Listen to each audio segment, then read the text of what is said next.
Dictation start होगी 5 second बाद। Yes, राजनीति के अपराधीकरण को रोकने में विभिन्न संस्थाओं की सक्रियता तो खूब दिखती है, पर नतीजा ढाक के 3 पात ही निकलता है। इसी कारण संसद और विधानसभाओं में हर चुनाव के बाद आपराधिक छवि के नेताओं की संख्या बढ़ जाती है। आपराधिक पृष्ठभूमि वाले सांसदों, विधायकों के खिलाफ चल रहे मामलों की सुनवाई पूरी करने और फैसले तक पहुंचने में ऐसा लगता है किसी को कोई जल्दी नहीं है। तभी तो सुप्रीम कोर्ट भी हैरान है कि 15-20 साल से ऐसे मामलों की जांच ही चल रही है। प्रवर्तन निदेशालय हो या केंद्रीय जांच ब्यूरो, किसी ने जनप्रतिनिधियों के खिलाफ जांच में तेजी लाने में कोई रुचि नहीं दिखाई।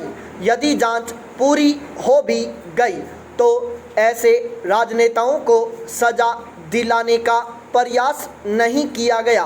कानूनी जटिलताओं या अदालती दिक्कतों का फ़ायदा उठाते हुए राजनेताओं को जैसे अभयदान दे दिया गया है। बुधवार को प्रधान न्यायाधीश ने इस ओर ध्यान दिलाया कि कैसे कुछ मामलों में जांच पूरी होने के बावजूद चार्जशीट दाखिल नहीं की गई, सिर्फ संपत्ति कुर्क करके छोड़ दिया गया। अपनी सफाई में केंद्र सरकार का यह कह देना कि विदेशों से जानकारी हासिल करने में देर तो होती ही है, ऐसे मामलों में उसका रवैया दर्शाता है। हालांकि सुप्रीम कोर्ट लगातार इस मुद्दे पर सख्त रहा है। शीर्ष अदालत की सक्रियता का ही नतीजा है कि चुनाव आयोग को कई ऐसे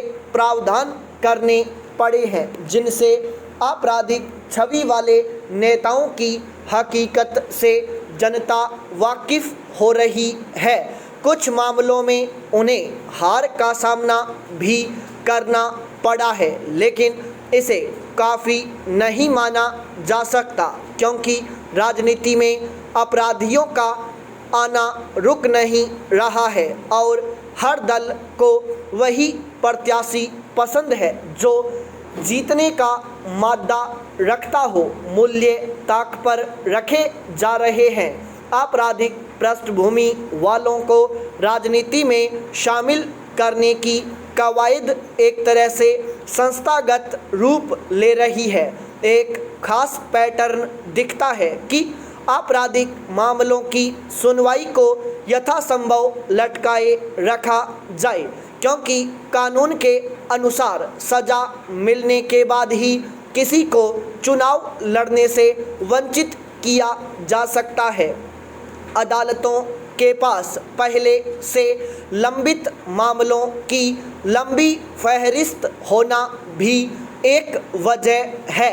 प्रधान न्यायाधीश ने भी अदालतों में जजों की कमी का हवाला देकर अपनी मजबूरी जाहिर है कि जजों की नियुक्ति सरकारों के हाथ में है और सरकार चलाने वाले दलों के हित अपराधियों को गले लगाने में राजनीतिक दल की अधिकारियों से साठगांठ भी एक वजह है, जिससे जांच पूरी होने में अनावश्यक देरी होती है या मामलों में रफा दफा कर दिया जाता है। पाई पैराचेंज। संविधान निर्माताओं ने भारतीय समाज में मौजूद सामाजिक और आर्थिक असमानता के उन्मूलन के लिए आरक्षण का संवैधानिक प्रावधान करके सुरक्षात्मक उपायों की परिकल्पना की थी। दुख की बात है कि पिछले 7 दशकों से ज़्यादा समय में आरक्षण राजनीतिक मुद्दा बन गया है। दलितों और आदिवासी समुदायों के लिए आरक्षण कायम है क्योंकि बड़ी संख्या में दलित और आदिवासी अब भी सामाजिक रूप से शोषित है। 1990 के दशक की शुरुआत में वीपी सिंह की अगुवाई वाली राष्ट्रीय मोर्चे की सरकार ने मंडल आयोग की रिपोर्ट लागू कर ओबीसी के लिए भी आरक्षण विस्तारित किया। ओबीसी को आरक्षण देने के बाद से ओबीसी की गिनती करने की मांग लगातार की जा रही है। 2011 की जनगणना के समय यह मांग उठाई गई थी और 2021 में होने जा रही जनगणना में भी यही मांग उठी है।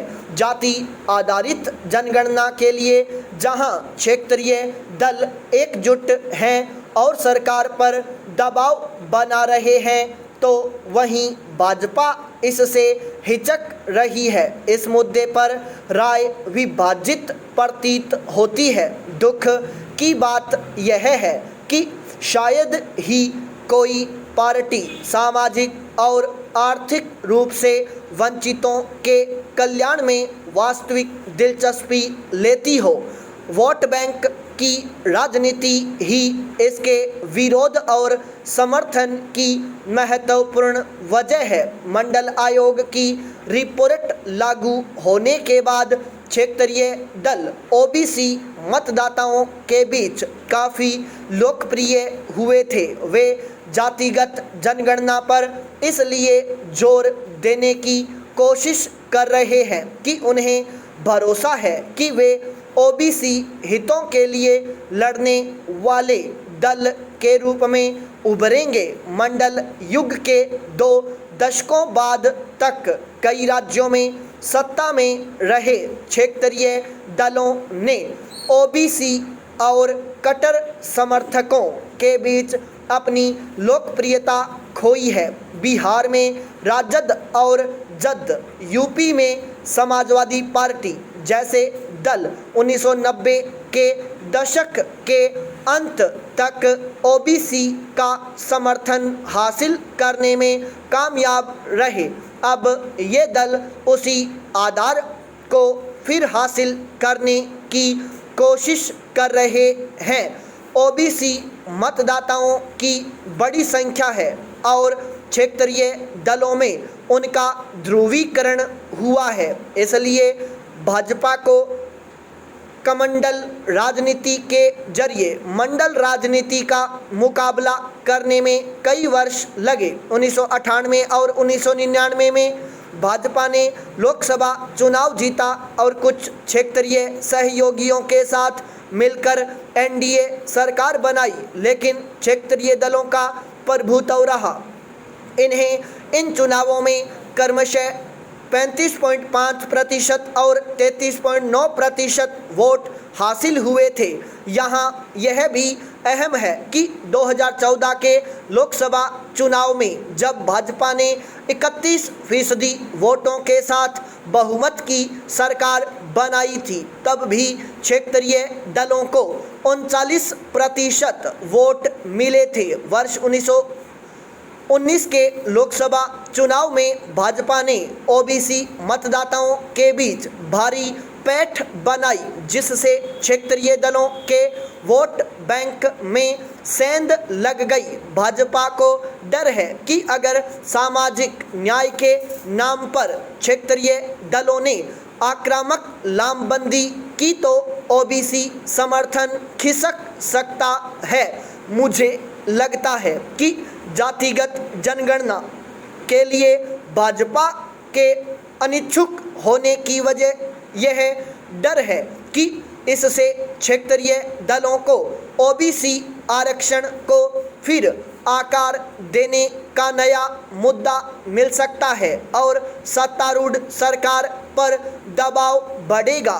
डर की वजह यही लगती है कि ओबीसी आंकड़े विवाद का पिटारा खोल सकते हैं, जिसे सरकार के लिए संभालना भारी पड़ सकता है। उच्च जातियों में अपना समर्थन खोने के भय से न तो वह ओबीसी आरक्षण बढ़ाने का समर्थन कर सकती है और न ही कई राज्यों में ओबीसी का समर्थन खोने के भय से ओबीसी आरक्षण बढ़ाने का विरोध ही कर सकती है। स्टॉप।